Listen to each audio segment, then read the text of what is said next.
Bonjour à tous, alors je vous propose dans cette vidéo un exercice, encore un, pour s'entraîner à simplifier racine carrée. Je crois que le mieux quand même c'est d'en faire beaucoup pour savoir faire. Alors on a 6 calculs, 6 expressions à transformer. Il faut à chaque fois exprimer les résultats sous forme d'un nombre multiplié par une seule racine carrée avec un radicand, c'est-à-dire le nombre qui est sous le radical, sous le symbole racine, le plus petit possible. Alors qu'est-ce qu'on a le droit de faire avec des racines carrées? En gros, eh bien, quand on a racine de 12, eh bien, on peut séparer. En décomposant 12 en produit, on peut, eh bien, par exemple, comme 12 c'est 3 fois 4, eh bien, on peut très bien, la racine carrée d'un produit, c'est le produit des racines carrées. Donc ça fera racine carrée de 3 fois racine de 4. C'est une des choses. On aurait pu très bien aussi faire racine de 2 fois 6. Ça aurait fait racine de 2 fois racine de 6. Alors, est-ce qu'il y a une décomposition mieux que l'autre? Eh bien, oui. Parce qu'après, vous voyez bien, dans les 4 racines qui sont écrites, on a racine de 4. Racine de 4, c'est la racine d'un carré parfait. Donc, racine de 4 peut s'exprimer sans le symbole racine sous forme d'un 2. Donc ici, on peut dire 2 racines de 3. Voilà. Pour l'autre, on ne peut pas faire grand-chose, donc on va être obligé de continuer. Et ça va être plus long. Alors, on retrouvera le même résultat en décomposant racine de 6, parce que 6, c'est 2 fois 3. Ça fera donc racine de 2 fois racine de 3. Et vous voyez, on va retrouver le même résultat parce qu'ici on a racine de 2, racine de 2 qui sont apparues et se multipliant par lui-même, racine de 2 donne 2. Ça fait 2 racines de 3. Voilà. Donc le mieux c'est tout de suite d'essayer de repérer dans une décomposition un carré. Donc racine de 12, c'est racine de 3 fois 2. On va voir un petit peu racine de 18. 18, et encore une fois, il y a plusieurs possibilités. Vous avez le choix entre racine de 2 fois 9 ou racine de 3 fois 6. Eh bien laquelle est la mieux? C'est le 2 fois 9 parce qu'on a 9 qui est un carré parfait. Donc racine de 18, c'est 3 racines de 2. Le 9 va sortir sous forme d'un 3. Le bilan de ceci, c'est que A, c'est donc 3 fois 2 racines de 3, ça c'est racine de 12, fois 3 racines de 2, ça c'est racine de 18. Vous voyez, racine de 12, le 2 est dehors, le 3 est dedans, racine de 18, le 3 est dehors, le 2 est dedans. Donc à ne pas mélanger. Alors comment on fait pour faire ces produits? On prend d'abord tous les nombres qui n'ont pas de racine. 3 fois 2, 6 fois 3, 18. Et ensuite, la même propriété, c'est-à-dire la propriété racine de a fois b égale racine de a fois racine de b, on l'utilise cette fois-ci dans l'autre sens, de droite à gauche, pour regrouper racine de 3 et racine de 2. Ça fait racine de 6. Donc voilà, le résultat, c'est 18 fois racine de 6. On a bien écrit le nombre a sous forme d'un entier relatif, c'est 18, il est positif, mais c'est quand même un entier relatif, et racine de 6, on ne peut pas faire mieux. Le b, alors on le regarde bien, on a déjà tout de suite qui saute aux yeux le racine de 25. Racine de 25, ça vaut 5. Ensuite, on a un 5 et un 50. Alors, racine de 5, on ne peut pas trop faire grand-chose. Par contre, racine de 50, eh bien 50, bon, c'est 5 fois 10, mais c'est surtout 2 fois 25. Encore une fois, j'insiste, 2 fois 25, 25 c'est un carré. Donc ici, on a 3 fois 5 qui fera 15. Le bilan, donc on a racine de 5, fois quoi? Le 25 va sortir, vous voyez, de la racine carrée sous forme d'un 5. Ça fera 5 racine de 2.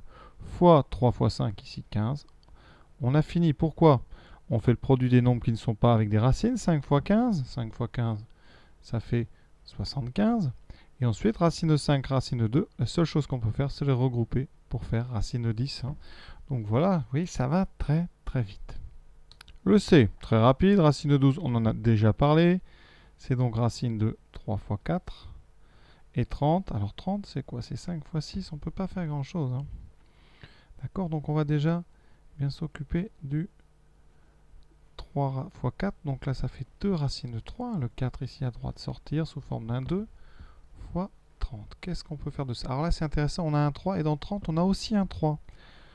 Donc 30, on va le séparer en 3 fois 10. Ça fera racine de 3 fois racine de 10. Intéressant parce que là, nos deux racines entre elles, ça vaut 3. Ça fait 2 fois 3 racines de 10. Il reste donc 6 fois racine de 10. On ne peut pas faire mieux. Il n'y a pas de carré. On ne peut pas factoriser 10 par un carré. Maintenant, on passe au quotient. Ça va être un tout petit peu plus long. Mais ceux qui ont fait l'exercice précédent, vous allez vraiment retrouver. Alors ici, on a plein de choses. J'enlève les multipliés, qui ne sont pas forcément utiles entre deux racines. Par contre, s'il y a un nombre et une racine, on est obligé de le mettre pour pas croire que le 3, vous voyez, si on fait un trait trop long, ça va cacher avec le 14. Alors, qu'est-ce qu'on peut faire? Première chose, on regarde. Et quand on regarde, eh bien, qu'est-ce qu'on voit? Qu'il y a une racine de 14 en haut et en bas. On peut les simplifier. Ensuite, on regarde. 28 et 7, là, il y a quelque chose à faire. On va donc séparer, on a appris, 28 c'est 4 fois 7. Donc racine de 28, c'est racine de 4 fois racine de 7. Il nous reste en bas, racine de 12 fois 3 racines de 7. Les racines de 7, vous voyez, vont se simplifier. On va y arriver petit à petit. Et 4, ici c'est un carré, donc racine de 4, on l'a déjà dit, c'est 2. Il nous reste 2 sur racine de 12. Alors racine de 12, quand même, on en a parlé tout à l'heure, c'est racine de 3 fois 4. Donc je rappelle en haut, c'est donc racine de 3 fois 4, c'est donc 2 racines de 3. Le 3 est prisonnier de la racine, il n'y a pas de carré, le 4 peut sortir sous forme d'un 2. Il reste 2 racines de 3 fois 3. Simplification ensuite par 2. Il nous reste 1 sur 3 racines de 3. Et maintenant, comme on a appris, quand on a 1 sur 3 racines de 3, on enlève la racine au demi-hauteur. Si c'est demandé. Donc on multiplie, ça il faut juste ça, en haut et en bas, par la même racine carrée. Il va me rester en haut racine de 3 et en bas. Ici on a racine de 3 fois racine de 3, ça fait 3, donc il reste 3 fois 3. Résultat, racine de 3 sur 9. Il y a une autre possibilité pour le D, c'est de mettre tout sous une sorte de grande racine carrée. Bon, sauf le 3 qui est ici, donc le 3 je vais le réécrire là. Ça c'est intéressant, ce 3 là, je vais l'entourer. Il est au dénominateur, donc c'est comme si vous le mettiez devant, sous forme d'un tiers. Et vous aurez ici une grande racine carrée avec le 14, le 28, le 12, le 14 et le 7. Vous voyez, ça c'est, encore une fois, cette capacité de changer la forme d'un nombre, ça c'est important pour voir si vous avez bien compris comment on écrit les maths. Et on simplifie. Alors on simplifie pas n'importe comment, le 14, 28 et 7, c'est simplifié par 7, il reste 4. 4 et 12, on simplifie, il reste 3. Oui, ça va très vite là. Il reste donc 1 tiers fois 1, fois racine de 1 tiers. Racine de 1 tiers, encore une fois, ça fait racine de 1 sur racine de 3. Donc racine de 1, c'est 1, il fait 1 sur 3 racine de 3. Vous voyez, on a trouvé ça tout à l'heure. On l'avait trafiqué un petit peu en multipliant en haut et en bas par racine de 3. Et on a eu racine de 3 sur 9. Donc voilà, ça marche aussi. Intéressant, juste, je le fais pour vous montrer eh bien, comment on peut écrire ces 3 là qui traînent un peu, les laisser, ça fait multiplier par un tiers, ça peut vous aider. Voilà, ça c'est juste l'intérêt de ma remarque. Maintenant, il en reste 2. Un petit peu plus facile, je dirais. Première remarque, il y a une racine de 4, ça fait 2. Après, on va faire la technique qu'on a utilisée depuis le début, racine de 18. On en a vu plusieurs fois, c'est 2 fois 9. Donc ça fait 3 racines de 2.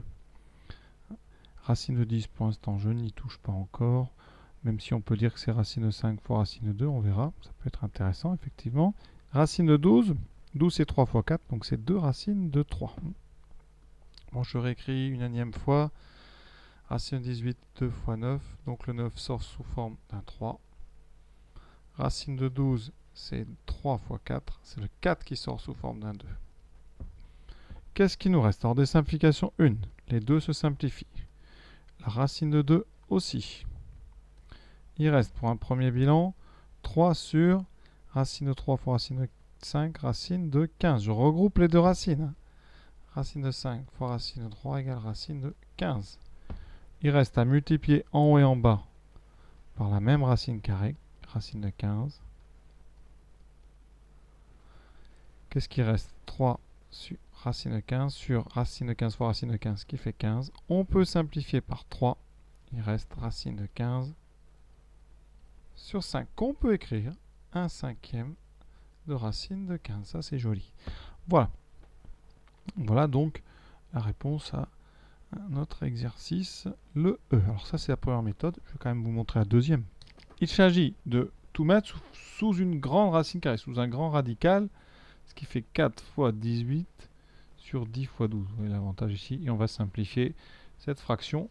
Donc ici par 2, donc 4 et 12, qui fait, même par 4, ça ira encore mieux, ça fait 3 ici. 12 c'est 3 fois 4. Ensuite, 18 et 3, ça fait 6. Et 6 par 10, donc on simplifie par 2, ça fait 3 ici et 5. Bilan, il reste racine carrée de 3 sur 5. Qui donne racine de 3 sur racine de 5. On n'a plus qu'à multiplier en haut et en bas par racine de 5, qui donne racine de 15 sur 5. C'est ce qu'on avait trouvé tout à l'heure. Oui, j'avais laissé le résultat. Dernière expression pour cette vidéo, pour cet exercice. Pour le f, alors le mieux, là, je ne sais pas, on va séparer les racines carrées en plusieurs. Alors ici, on a 50 et 60, 10 et 20 et 120, donc on a pas mal de racines de 10 partout. Donc racine de 50, on va l'écrire racine de 5 fois racine de 10, multiplié par 2 fois racine de 60, qui sera donc racine de 6 fois racine de 10, d'accord? Et dessous, on aura donc 5 racines de 10, ça va pouvoir se simplifier. Et 120, donc on a dit 12 fois 10, donc racine de 12, racine de 10. On simplifie avant de continuer. Racine de 10 et les racines de 10, ça c'est pas mal.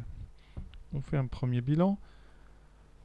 Alors, ici, on obtient donc, alors on a un 2 racine de 5 fois racine de 6 sur 5 racine de 12. Alors racine de 12, on en a parlé beaucoup, hein, mais c'est tout simplement racine de 2 fois racine de 6. On simplifie par racine de 6.